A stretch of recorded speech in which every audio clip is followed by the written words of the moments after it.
Oh, airport pa lang eh. Ako talaga ay masama ang loob ko.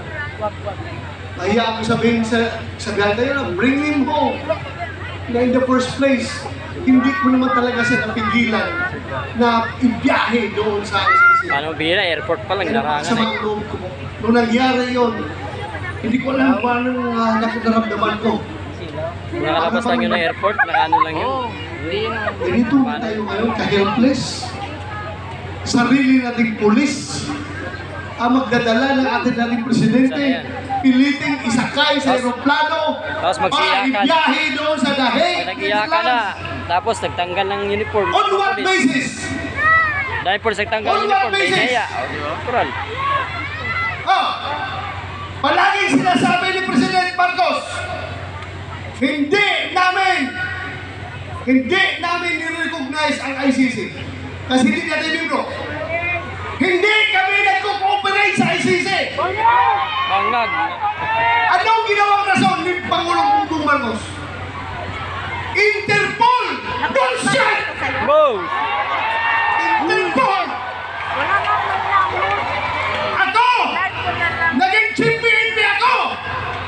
Alam ko ano ang papel ng Interpol sa mundo! Huwag niyo akong lukuin! Commitment sa Interpol! Bullshit! Interpol!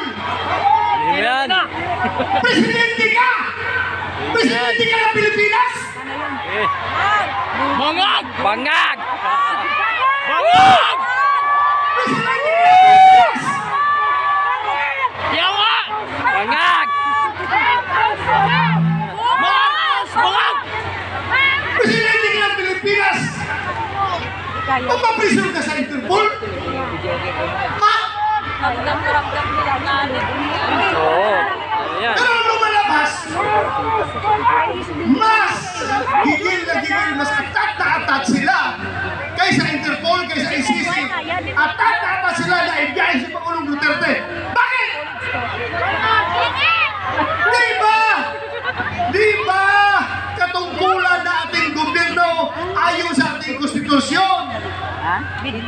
Eh, marami mo yan. To protect, to serve and protect the Filipino people. Asa na First Lady? Siniservisyo niya. Yung mga dayuhan. Hindi ang Guilty Filipino lahat sila people. kasi hindi na makayang ano kasi sa Kasi Filipino ano pa lang, people, sila yun. yung takpan eh. Oh, doon na sa airport pagbaba pa lang, hinuhuli agad, mautang na lang eh. Ay, wala akong magawa. Alam nyo, Hindi na eh, mga pulis